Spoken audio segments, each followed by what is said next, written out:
Bine v-am găsit, dragii mei din Zodia Fecioară, oriunde v-ați afla. Bine ați venit tuturor pe canalul meu, Tarotelor de Loto. Eu sunt Nina, pentru cei care nu mă cunosc, și ca de obicei mă bucur să vă am alături la fiecare lectură. Azi voi face lectura generală pentru luna august, așa că dacă aveți Soare, Lună, Venus sau ascendentul în Zodia Fecioară, atunci această lectură este de asemenea și pentru voi. Desigur, trebuie să mulțumesc tare mult tuturor celor care au dat like, care au lăsat câte un comentariu și care, bineînțeles, s-au abonat la acest canal Tarot Flori de Loto, și în felul ăsta am început încet să mărim această comunitate frumoasă a florilor de lotus. Indiferent că vorbim la masculin sau la feminin, toți ne vom regăsi în această frumoasă floare de lotus, care reprezintă acea putere și acea energie de a ieși întotdeauna din întuneric și de a lupta până la capăt. Haideți să vedem acum, pentru cei care, cum am mai spus, pentru această lectură aveți Soare, Lună, Venus sau ascendentul în Zodia Fecioară. Această lectură este de asemenea și pentru voi, cum de asemenea, dacă nu veți rezona cu această lectură, puteți viziona celelalte zodii care pot reprezenta Luna, Venus, ascendentul sau oricare altă planetă din cartea voastră astrală. Acum voi scoate câte o carte din acest oracol al frunzelor de ceai pentru fiecare săptămână a lunii august, să vedem așa în mare cam despre ce ar fi vorba. Și avem a doua săptămână, a treia săptămână și a patra, care a ieșit chiar cu fața în sus. Haideți să vedem. Prima săptămână, haideți să o punem așa să nu ne încurce. Prima săptămână avem cartea Dragonului, care ne vorbește de o puternică deziluzie. Ai mare grijă la o deziluzie. E ceva ce tu gândești într-un anumit mod, dar se pare că nu e chiar așa și chiar ar trebui să fii atentă. Cumva e posibil unii dintre voi să aveți așteptări de la poate anumite persoane sau de la o anumită situație și se pare că așteptările astea nu sunt tocmai sănătoase și sunt cumva mari șanse să nu iasă așa cum gândiți voi, da? Și să vă decepționeze. În a doua săptămână avem un personaj în vârstă. Se pare că veți avea ceva de interacțiune sau relații posibil cu persoane mai în vârstă. Da? Ceva de văzut cu aceste persoane. În a treia săptămână avem balanța. Balanța ca și unitate de măsură, care ne vorbește de a păstra în viața ta un echilibru. Cumva să-ți dai seama, e posibil să fie și vreo implicație a zodiei balanță, de ce nu? Dar în principal ne vorbește foarte mult de a păstra acel echilibru în viața voastră, acea măsură a lucrurilor. Și în a patra săptămână, cum bine am văzut chiar de la început, avem unicornul, această făptură magică care ne vorbește de intuiție și de a te folosi de ea, pentru că asta te va ajuta să faci anumite schimbări foarte benefice pentru tine. Bun, haideți să vedem ce ne spune și acest oracol al cavalerilor de dragon. Un mesaj pentru Zodia Fecioară și avem pe Artanis și Arislu. Arislu este acest dragon frumos și Artanis este cel care îl coordonează, da? Și ce ne spune? Avem numărul 5. Numărul 5 care ne vorbește de libertate pentru unii, pentru alții ne vorbește de schimbări, pentru alții ne vorbește de o instabilitate și probabil de cumva de acea, aș zice eu, capabilitate de a te adapta unei noi situații. Ce ne spune? Deschide-te către cadourile pe care viața ți le aduce. Fii mulțumit, mulțumită și răbdător, răbdătoare, pentru că vei primi tot ceea ce tu ai cerut. Ne vorbește foarte mult de schimbare și o schimbare care poate veni chiar în urma acestei deziluzii, în urma acestor false așteptări, poate din partea unor situații sau din partea unor persoane. Schimbări care pe tine de fapt te vor face mai puternic, te vor face să vrei schimbarea aia principală de care tu ai nevoie. Haideți să vedem ce ne spune și tarotul, ce vine pentru dragii mei din Fecioară în luna lui august.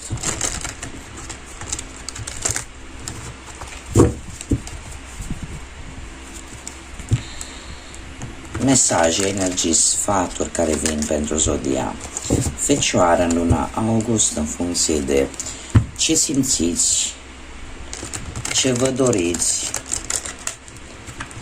și ce gândiți.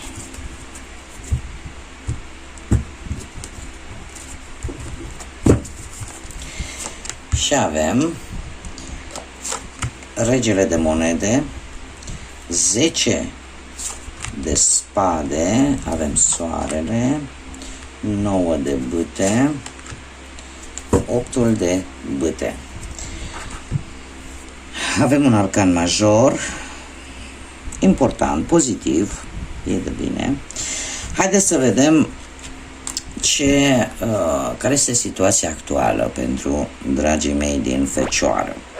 Și avem acest rege de monede. Regele de monede se pare că ne vorbește foarte mult, mai ales că voi sunteți o zodie de pământ. Da? În general ne vorbește de zodiile de pământ, Taur, Fecioară, Capricorn, și se pare că sunteți într-un moment în care sunteți foarte siguri pe voi, foarte ambițioși, încercați cumva să ghidați poate pe alții cu ajutorul bănuților, și asta este important, cumva poate vreți să ajutați pe cineva în a se stabili din punct de vedere economic, sau poate sunteți într-un moment în care vreți să încheiați o anumită problemă, o anumită situație într-un mod foarte bun, foarte fericit. Cumva ne vorbește foarte mult de acea capacitate de a vedea ce șanse ai vis-a-vis de o anumită situație și de a te adapta la noi situații, la noi persoane sau la noi locuri, așa cum bine am văzut și cu această carte cu numărul 5. De asemenea, ne mai poate vorbi poate la nivel profesional, cineva care te poate ajuta să obții un beneficiu, sau tu la rândul tău să ajuți pe cineva să obțină un beneficiu sau un nou job.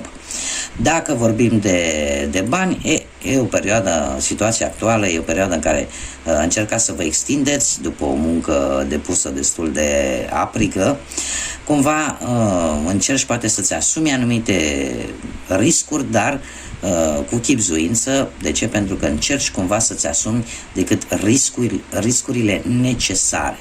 Da?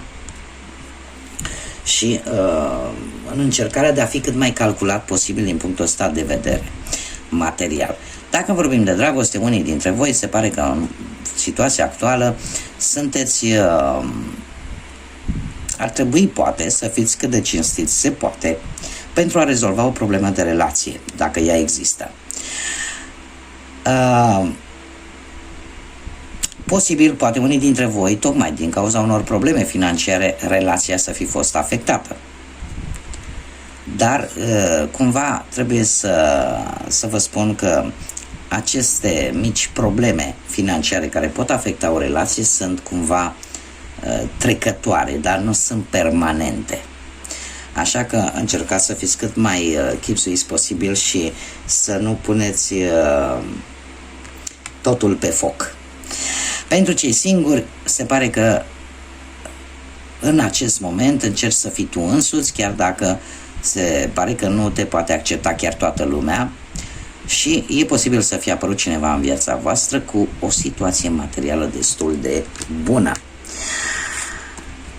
Bun, revenind la luna august, haideți să vedem cum stăm cu partea profesională și avem un 10 de spade. Aici trebuie să aveți un pic de grijă în decursul lunii august. De ce?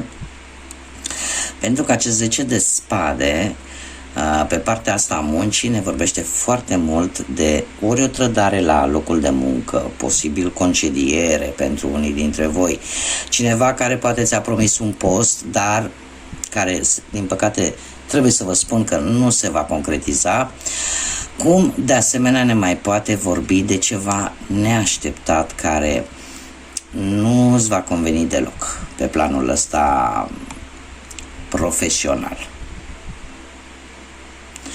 Ce pot eu să vă spun? Că toată această schimbare destul de dramatică, aș spune, pentru unii dintre voi la nivel profesional, este de fapt un final, aș zice, nu numai la un anumit loc de muncă, este un final necesar, pentru că îți vei da seama de probabil anumite persoane care tu ai avut încredere și care posibil să te rănească de o manieră foarte mărșavă, foarte urâtă. Și în felul ăsta să le și vezi. Și este o persoană în care, este o perioadă în care se întâmplă, după care începe, următoarea perioadă va fi o perioadă de calmitate și de a o lua cumva de la zero, dar cu lecția bine învățată. Cum de asemenea, tot această carte îmi spune că ai puterea necesară să treci peste. Da? Ai acea putere care îți trebuie să poți să treci peste. Și eu aș mai face o mică remarcă aici. Ar fi bine în luna lui august să încercați să nu faceți împrumuturi, dar nici să luați bani. Da? Să fiți foarte precauți. Și mare atenție la persoane în care aveai deplină încredere din punctul ăsta de vedere, cel puțin profesional. Culmea, pe partea banilor avem un soare. Avem un soare care ne vorbește despre niște bani care vor veni destul de repede și foarte curând, în luna lui august, niște bani pe care voi vă gândeați că sunt imposibil de recuperat. Da?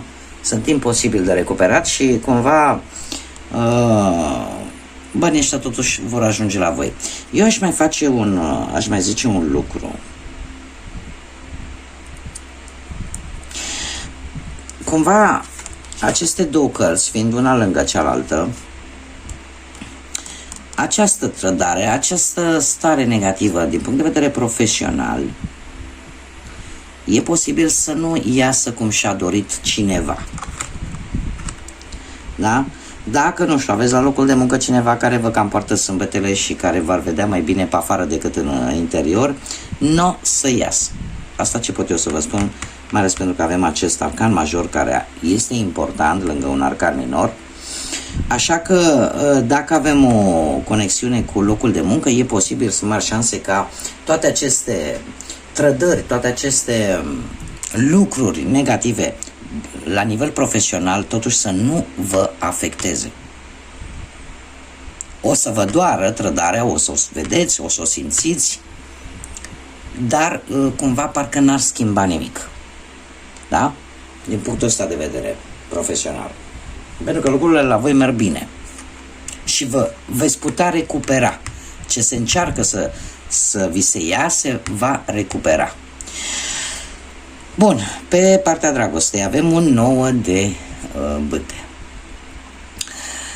Cu 9 de bâte, ce să vă spun? Că trebuie să încercați, mai ales pentru cei care sunteți într-o pereche, să apărați amândoi relația împotriva altora.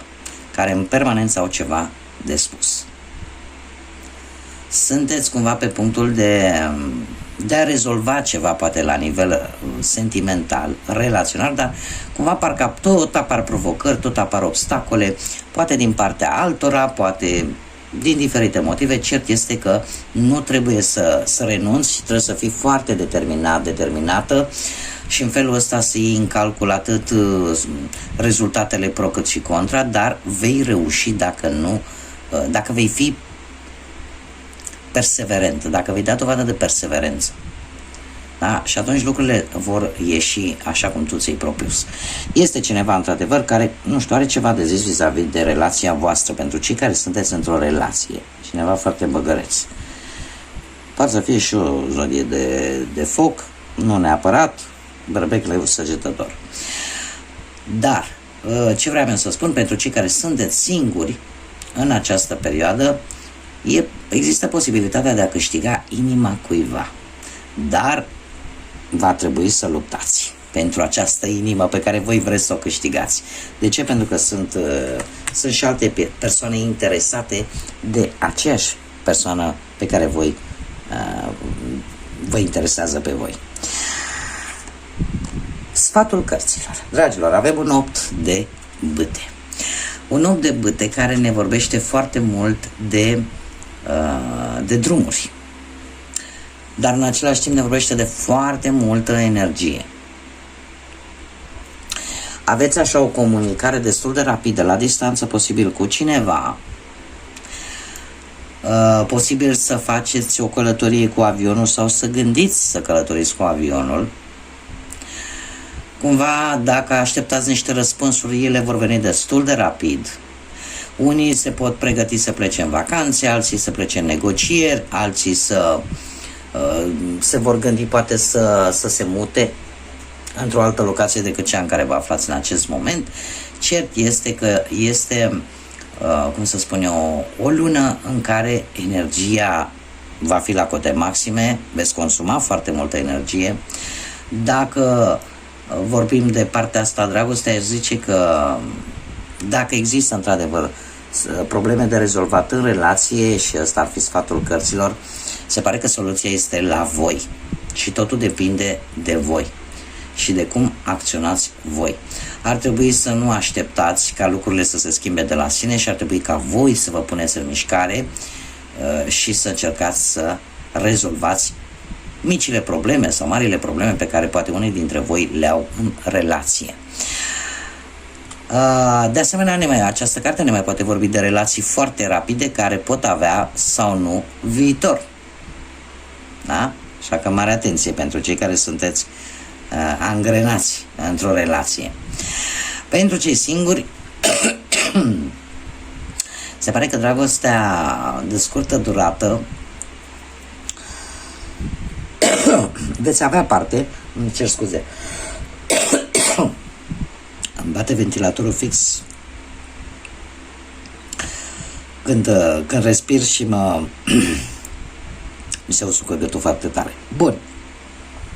Pentru cei singuri, cum spuneam, e posibil ca în această perioadă să aveți parte de o dragoste bazată mai mult pe atracție fizică, sex appeal și cam atât, și multă pasiune. Adică nu apare o implicație emoțională, sentimentală foarte serioasă.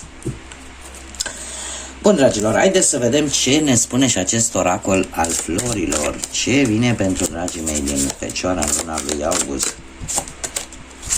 Uite ce avem aici. Avem un trandafir roșu care ne vorbește de a-ți deschide inima.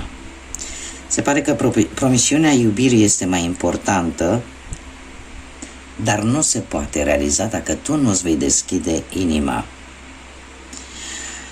În felul ăsta se vor vindeca blocaje, răni din trecut și în felul ăsta vei putea trăi adevărata pasiune pe care tu o cauți. Ce frumos! Asta înseamnă că, indiferent că vorbim de cei care sunteți într-o pereche, că vorbim de cei care sunteți singuri, Deschideți-vă inima, spuneți ceea ce simțiți, spuneți poate ce vă deranjează. În așa fel, numai în felul acesta vă puteți deschide inima și veți putea permite celorlalți să vă cunoască și să știe de fapt ce așteptări aveți voi și ce vă doriți voi de fapt în realitate, da? Poate de la relație sau în general, da? Să fiți un pic mai deschiși și în felul ăsta puteți găsi adevărata pasiune, adevărata dragoste pe care voi o căutați sau unii dintre voi o căutați. Haideți să vedem ce numere angelice. Și avem numărul 333, care îmi vorbește de data de 3, de 6 sau de 9 august, care pot avea o importanță pentru voi, sau acest mesaj este dedicat special poate pentru persoanele născute într-o zi de 3, într-o zi de 6 sau într-o zi de 9. Ce ne spune această carte? Sunt puternic, sunt puternică. Ți se cere să-ți folosești acea abilitate de lumină spirituală pe care tu o deții, acea lumină spirituală pe care tu o ții în interiorul tău pentru a ajuta pe ceilalți. Trăiește adevărurile tale și fii o lumină pozitivă pentru ceilalți, pentru că stă în puterea ta.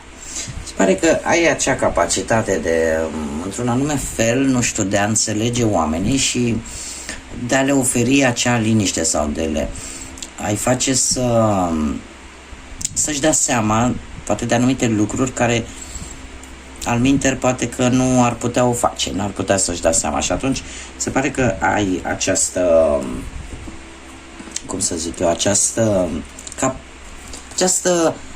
capacitate de a înțelege pe ceilalți și poate chiar dacă de multe ori nu sunt lucruri pe care reguli, să zicem așa, pe care nu le aplici pentru tine, dar pentru alții sunt benefice. Haideți să vedem ce inițiale de nume, prenume, porecle, pseudonim de persoane cu care tu poți interacționa în această lună august. Și avem litera H, nu cred, încă o dată litera H. Avem de 2 ori litera H. Știu că mulți poate o să zică, dar cine e cu H? Ce să vezi? Că sunt. Poate să fie nume, prenume, poreclă sau pseudonim, am mai spus, da? Avem litera N.